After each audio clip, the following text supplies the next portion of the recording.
দুনিয়ার মানুষ তো আপনাকে খোঁজে আপনাকে শাস্তি দেওয়ার জন্য, আপনাকে অপমানিত করার জন্য, আপনার নামে গীবত করার জন্য, আপনাকে উপর থেকে নিচে নামানোর জন্য। আপনি সফল হতে চাচ্ছেন, আপনাকে সফল হতে দিবে না। আপনি বড়লোক হতে যাচ্ছেন, আপনাকে বড়লোক হতে দিবে না।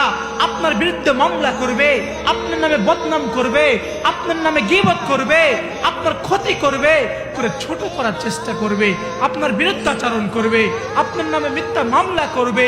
কিন্তু রব্বে কারিম বলে, রে বান্দা, আমি এগুলো করি না। আমি চাই বান্দা তুই গুনাহগুলোকে পরিষ্কার করিয়া আমার দরবারে আয়, আমার কাছে চা।